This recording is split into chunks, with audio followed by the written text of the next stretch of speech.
গত দেড় দশকে ভারত বাংলাদেশের সম্পর্ক যে উচ্চতায় পৌঁছানোর কথা বলা হতো, 5ই আগস্ট শেখ হাসিনার সঙ্গে পতন হয়েছে সেই সম্পর্কের। ভারতের মাটিতে বাংলাদেশ মিশনে হামলা, জাতীয় পতাকা পোড়ানো, ভিসা বন্ধ করা, বাংলাদেশি রোগী না দেখার ঘোষণা, বাংলাদেশ নিয়ে ভারতের মিডিয়ায় একের পর এক মিথ্যা সংবাদ প্রচার, সব মিলিয়ে দুই দেশের সম্পর্ক আরো খারাপ হচ্ছে। দুই দেশের সম্পর্কের টানাপোড়েনের ফলে ক্ষতিগ্রস্ত হয়েছে ভারত নিজেই।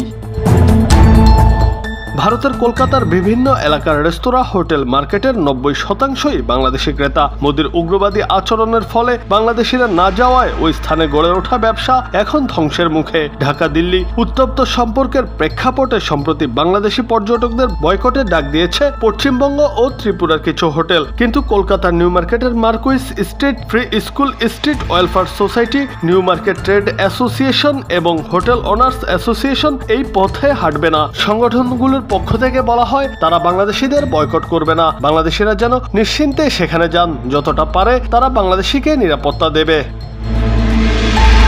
Marquis street free school street welfare সোসাইটির যুগ্ম সচিব মনতোষ সরকার বলেন, নিউ মার্কেট মূলত বাংলাদেশ নির্ভর এলাকা। বাংলাদেশি পর্যটকদের উপর নির্ভর করে এখানকার মানি এক্সচেঞ্জ, হোটেল ও পর্যটক ব্যবসা চলে। তাদের অনুপস্থিতিতে আমাদের ব্যবসায় প্রভাব ফেলেছে। আমরা বাংলাদেশিদের বিদেশি পর্যটক হিসেবে দেখি না, তারা আমাদের ঘরের সদস্য। তিনি জানান, কয়েক বছর আগে বাংলাদেশ থেকে পর্যটকের যে ঢল ছিল সেটা এখন আর নেই। এই কারণে তারা অর্থনৈতিকভাবে ক্ষতিগ্রস্ত হচ্ছেন।